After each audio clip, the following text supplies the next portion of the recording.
Assalamualaikum warahmatullahi wabarakatuh. Perkenalkan, saya Irma Yulia Safira. Saya dari kelas Tadris Bahasa Inggris C dengan nomor induk mahasiswa 204 1900077. Pada kesempatan kali ini saya akan mempresentasikan mengenai Speech Act Part 1 dengan PowerPoint yang telah disediakan oleh Bapak Ahmad Nadif. Yang pertama, di sini kita akan membahas mengenai introduction atau pengenalan. Speech Act theory, foreshadowed by the Austrian philosopher Ludwig Wittgenstein's view about language game, is usually attributed to the Oxford philosopher J.L. Austin. Jadi teori mengenai Speech Act ini selain terkenal dikemukakan oleh seorang filsuf Austria, yaitu Ludwig Wittgenstein dalam pandangannya mengenai language game, biasanya juga dikaitkan dengan filsuf Oxford, yaitu John L. Austin. The basic ideas which were reformed by him in the late 1930s were presented in his lectures given at Oxford in 1952 until 54, and later in his lectures at Harvard in 1955. Gagasan-gagasan dasarnya yang ia bentuk pada akhir tahun 1930-an, kemudian dia presentasikan dalam kuliahnya di Oxford pada tahun 1952 hingga 54. Kemudian pada kuliahnya di Harvard pada tahun 1955. These lectures were finally published posthumously as How to Do Things with Words in 1962. Jadi kuliahnya ini kemudian dipublikasikan secara anumerta setelah dia meninggal sebagai buku yang berjudul How to Do Things with Words in 1962 pada tahun 1962. After his death in 1960, Austin's ideas were refined, systematized, advanced by his Oxford pupil, the American philosopher John R. Sewell.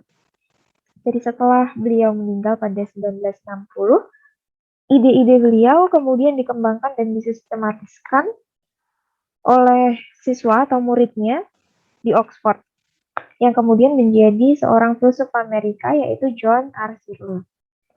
Simply stated, the central tenet of Speech Act is that the uttering of a sentence is part of an action within the framework of social institutions and convention.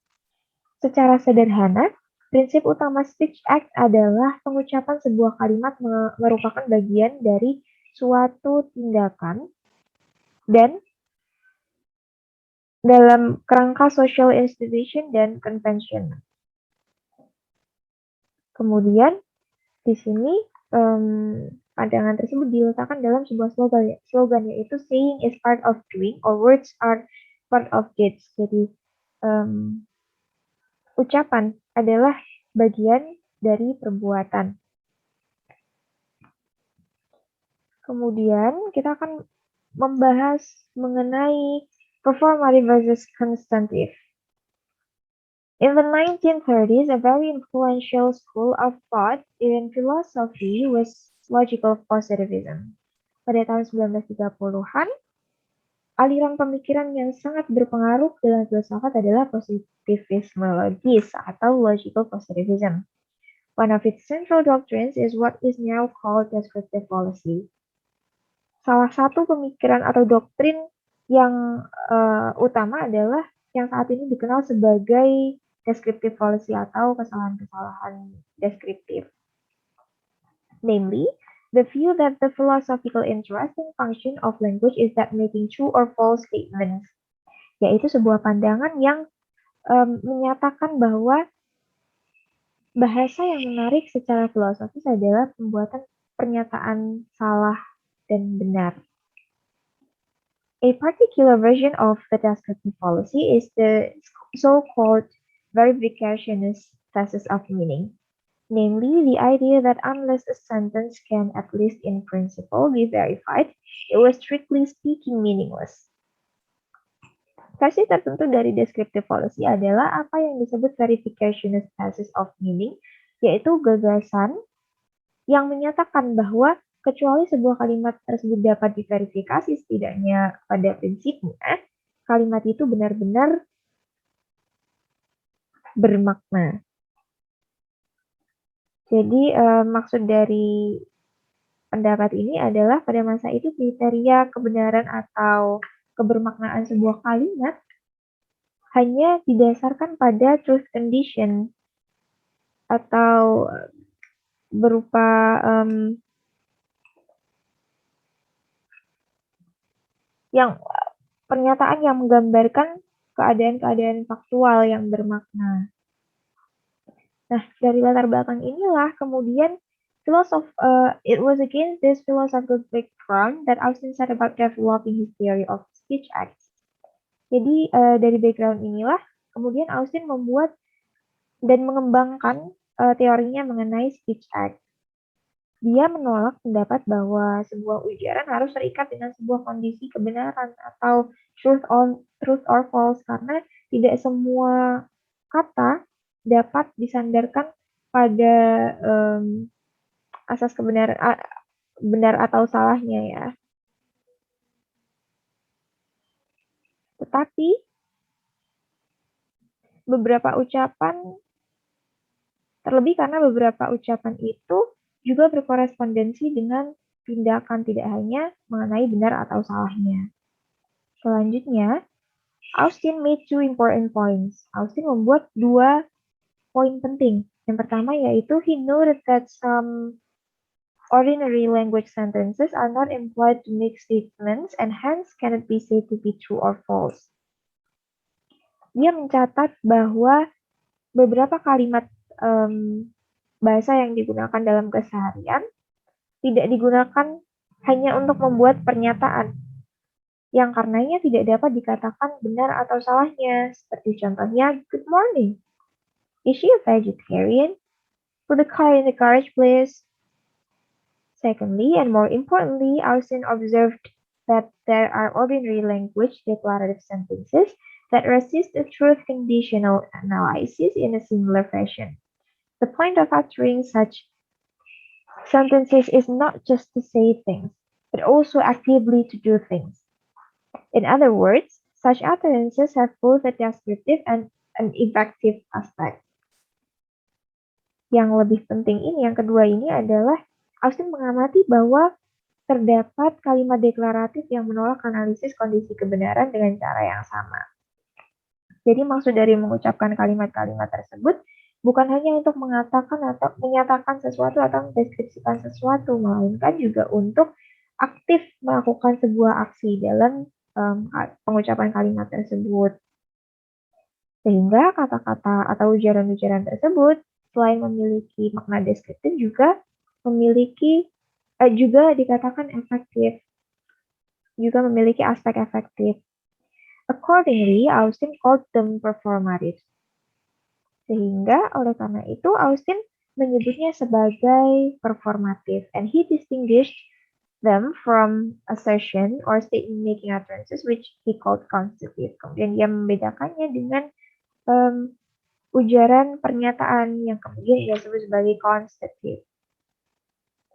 Selanjutnya berikut adalah contoh dari penggunaan performative dan constitutive. 5.1 ini menunjukkan contoh kalimat-kalimat performatif, sedangkan 5.2 ini menunjukkan kalimat-kalimat constitutive. I christened this ship the Princess Elizabeth. I now pronounce you husband and wife. I sentence you to 10 years in prison dan sebagainya. Ini contoh performatif. Unlike those in 5.2, the declarative sentences in 5.1 have two characteristics. Tidak seperti contoh pada 5.2 ini, my daughter is called Elizabeth dan sebagainya ini, declarative sentence pada 5.1 memiliki dua karakteristik. Yang pertama, they are not used intentionally to say anything true or false about states of affairs in the external world. Mereka tidak digunakan dengan sengaja untuk mengatakan apapun yang benar atau salah, atau menyatakan sesuatu yang memiliki asas kebenaran atau salah tentang sebuah keadaan di dunia luar. Kemudian yang kedua, their use constitutes part of action. Penggunaannya merupakan bagian dari sebuah tindakan, atau maksudnya penggunaan dari kalimat-kalimat ini ya, 5.1 ini. In addition, there are two further differences between 5.1 A until C and 5.1 D until F. Selain itu, terdapat dua perbedaan lebih lanjut antara 5.1 A sampai C dengan kalimat 5.1 D sampai F ini. The first is that while 5.1 A until C is part of a conventional or ritual behavior supported by institutional facts, 5.1 D until F is not. Yang pertama adalah bahwa kalimat 5.1 AC adalah bagian dari perilaku konvensional atau ritual yang didukung oleh fakta-fakta institusional, sedangkan 5.1 D sampai F tidak. Secondly, while the verbs in 5.1 A until C are in general essential elements and cannot be omitted, it can in 5.1 D until F. Kedua, sementara kata kerja 5.1 AC secara umum merupakan elemen penting yang tidak bisa dihilangkan, sedangkan pada 5.1 DF bisa dihilangkan. Bisa kita lihat di sini 5.1 A hingga C adalah memiliki verb performatif yaitu present, pronouns, dan sentence. Jika verb ini dihilangkan, verb dalam kalimat-kalimat ini tidak bisa dihilangkan, tidak seperti contoh D hingga F ini. I promise to come to your talk tomorrow afternoon. I commend you to surrender immediately. I apologize for being late ini. Kata kerjanya masih bisa dihilangkan. Seperti contohnya, we can make promise without using the verb promise. Kita bisa berjanji tanpa menggunakan kata janji. Seperti contoh dalam 5.1 ini kan menggunakan promise ya. I promise to come to your talk tomorrow afternoon. Jika promise-nya dihilangkan pun masih bisa digunakan kalimatnya I'll come to your talk tomorrow afternoon. Gitu. Selanjutnya, explicit versus implicit performative. Explicit performatives are performative utterances which contain a performative verb that makes explicit what kind of act is being performed. Explicit performative adalah tuturan atau ujaran yang mengandung verba performatif atau kata kerja performatif yang menyatakan secara eksplisit tindakan yang sedang dilakukan dalam kalimat tersebut ya. Contohnya di sini adalah I now pronounce you husband and wife. I sentence you to 10 years in prison. I promise to come to your talk tomorrow afternoon. I commend you to surrender immediately. Jadi kata kerja di sini I pronounce, sentence, promise, dan command ini menunjukkan eksplisit performatif yang menunjukkan sebuah aksi yang secara langsung ya yang ditunjukkan dalam kalimat tersebut. Sedangkan dalam implicit performative are performative utterances in which there is no such a verb. Jadi implicit performatif adalah ujaran performatif yang tidak memiliki kata kerja dalamnya seperti surrender immediately, I'll come to your talk tomorrow afternoon, leave me alone, or I'll call the police. Tidak memiliki kata kerja performatif ya di sini. Selanjutnya, kita akan membahas mengenai syntactic and semantic properties of explicit performative. Austin also isolated a number of syntactic and semantic properties of explicit performative in English, of course with some exception.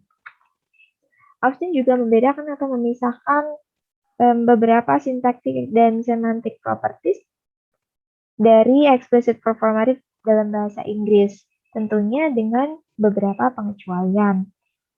Yaitu yang pertama, explicit performative contain a performative verb.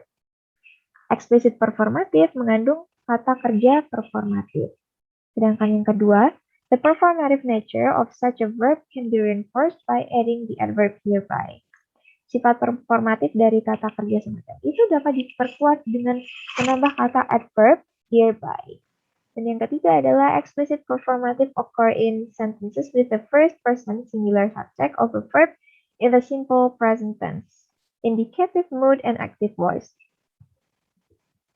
explicit performative terdapat dalam kalimat dengan subjek tunggal orang pertama dari kata kerja dalam simple present tense, indicative mood, dan active voice. Jadi contohnya di sini adalah I hereby pronounce you husband and wife. I adalah the first person singular subject, kemudian di sini terdapat adverb hereby seperti yang disebutkan dalam poin 2, kemudian terdapat verb performative pronouns dan menggunakan bentuk simple present tense, indicative mood, dan active voice. Selanjutnya, some exception atau beberapa pengecualiannya. Contohnya di sini, we suggest that you go to the embassy and apply for your visa in prison. You are hereby warned that a legal action will be taken. Passengers are hereby requested to wear a seatbelt. Notice next that performative verbs can also be used descriptively in this usage. They behave like non-performative verbs. Perhatikan selanjutnya bahwa kata kerja performatif juga dapat digunakan dalam secara deskriptif. Dalam penggunaan ini, mereka berlaku seperti non-performative verbs atau kata kerja non-performatif. Seperti contohnya, I baptized John's baby last Sunday. Baptist ini menunjukkan performative verb ya, tapi kalimat ini menunjukkan deskriptif. You are always promising to do housework, but you never do it. It's the head of department who authorized John to work in our lab. Selanjutnya kita akan membahas mengenai the performative hypothesis.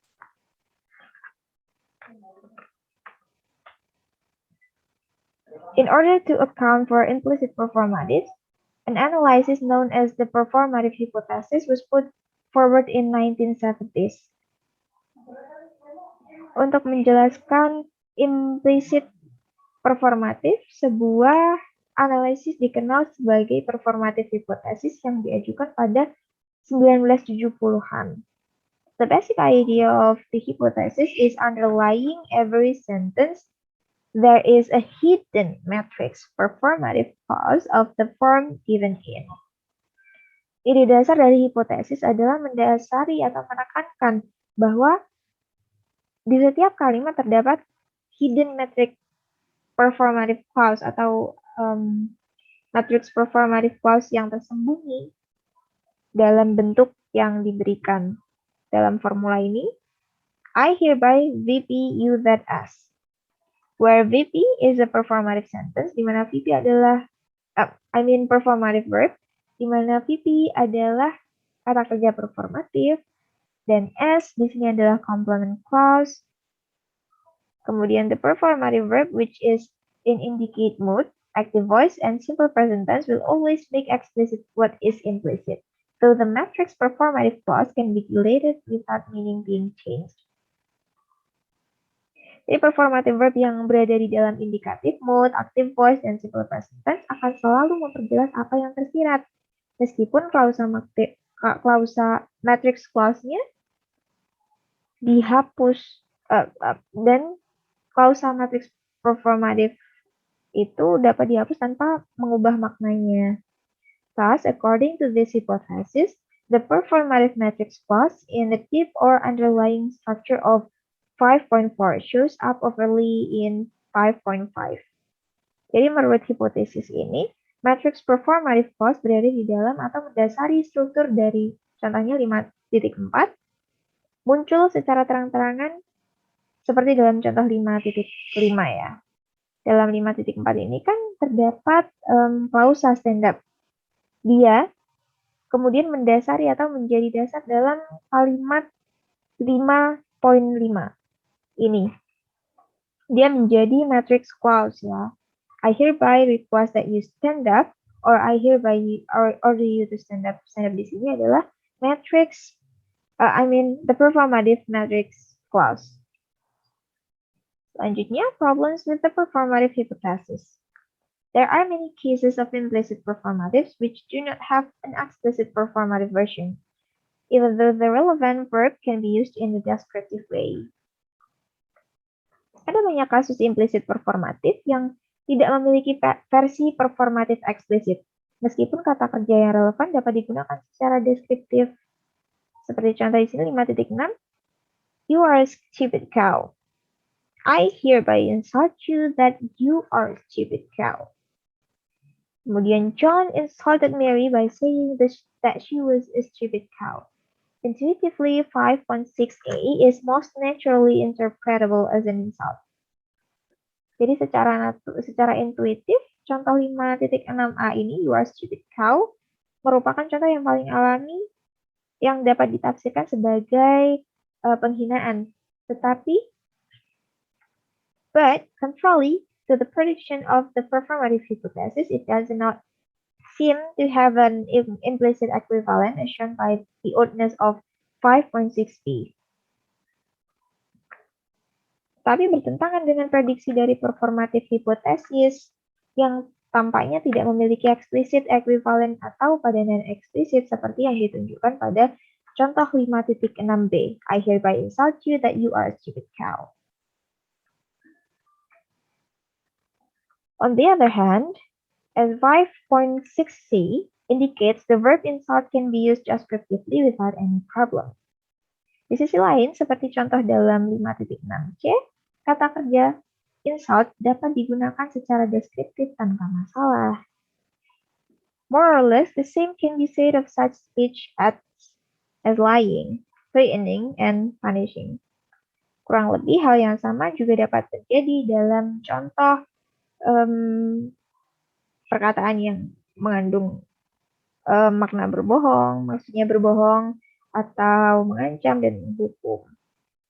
Faced with this and a variety of other syntactic, semantic, and pragmatic difficulties, the performative hypothesis has long been abandoned. Menghadapi hal ini, serta berbagai macam kesulitan dalam sintaksis, semantik, dan pragmatik, performative hypothesis ini telah lama ditinggalkan atau sudah tidak digunakan lagi. Kemudian kita akan membahas mengenai Austin's felicity conditions on performative. As already mentioned, it makes no sense to call a performative true or false. Nevertheless, Austin noticed that for a performative to be successful or fallacious, it must meet a set of conditions. Seperti yang sudah disebutkan sebelumnya, bahwa tidak masuk akal untuk menyebut performatif berhasil atau fallacious. Harus ada beberapa kondisi berikut. Yang pertama yaitu there must be a conventional procedure having a conventional effect. Harus ada prosedur konvensional yang memiliki efek konvensional. Yang kedua, the circumstance and persons must be appropriate as specified in the procedure. Keadaan sekitar dan orang harus sesuai sebagaimana ditentukan dalam prosedur. Kemudian yang B, the procedure must be executed first correctly and second completely. Prosedur harus dijalankan dengan sempurna. Artinya dengan benar dan dengan lengkap. Kemudian yang C, often, the person must have the requisite thoughts, feeling, and intention as specified in the procedure. And if consequent conduct is specified, the relevant parties must so do.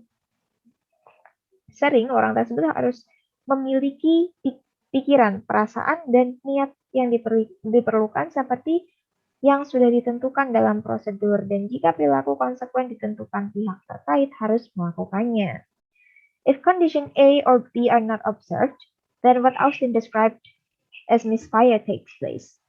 Jika kondisi A di sini, 2 poin ini, dan B ini, 2 poin prosedur must be executed correctly and completely ini tidak diamati, maka apa yang oleh Austin disebut misfire akan terjadi. Dan if condition C is not met, then abuse is an outcome. Jika kondisi C tidak terpenuhi, maka penyalahgunaan akan menjadi hasilnya. Mungkin itu yang dapat saya sampaikan. Apabila ada kurang lebihnya, segala kesalahan saya mohon maaf yang sebesar-besarnya. Wabillahi taufiq wal hidayah, waridha wal inayah, wassalamualaikum warahmatullahi wabarakatuh.